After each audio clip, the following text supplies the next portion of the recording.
And now a short message from our sponsor, the Collaborative for Student Success.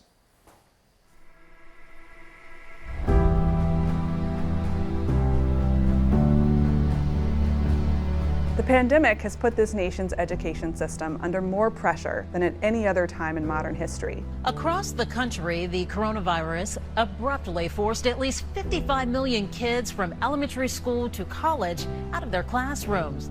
Inequities and flaws that existed before COVID-19 have only deepened. Combine this with the whiplash of reopening policies and polarizing political fights, and it's easy to understand the fatigue and frustration felt by so many.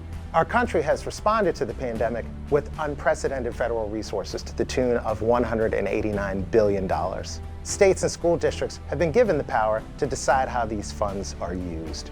Leaders are under immense pressure to sensibly, but quickly, apply solutions to problems that affect our students and are crippling our education systems. They can't wait.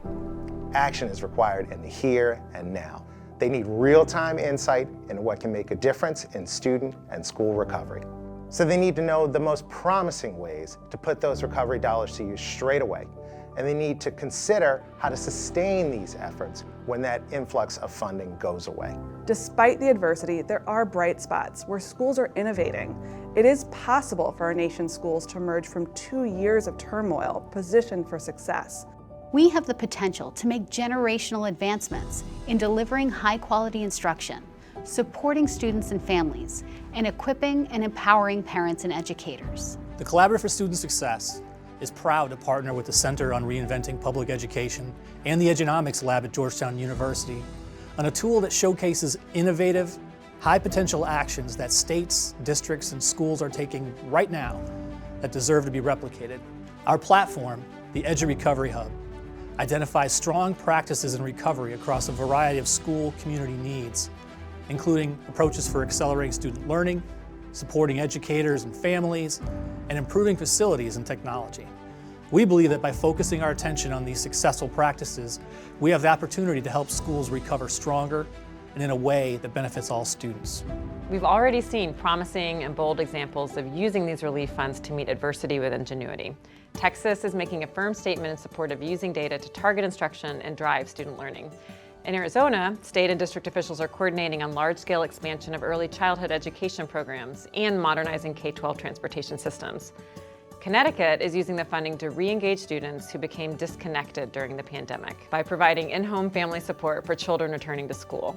Practices like these and many others highlighted on the EduRecovery Hub show concerted effort on behalf of states and districts to support schools and families, not only in weathering the unpredictable nature of the pandemic, but also in redesigning the ways that they can succeed at the essential tasks of educating, protecting, and empowering children and their communities. If there's any hope this massive infusion of funds will spark innovation, it must also directly involve schools and give power to those at the building level.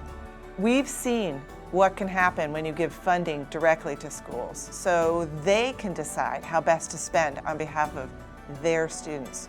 A few districts like Boston and Chicago and Denver have already embraced this option and are giving principals the flexibility to respond to the needs of their schools and to pilot new solutions.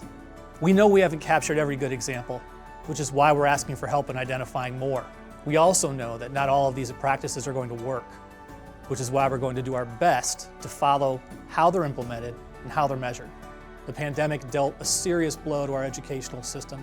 At the end of the day, we want our students to get back to learning so that they are best positioned for success. That's going to take sharing and building off of the most promising ideas and using the recovery dollars in the most effective ways possible.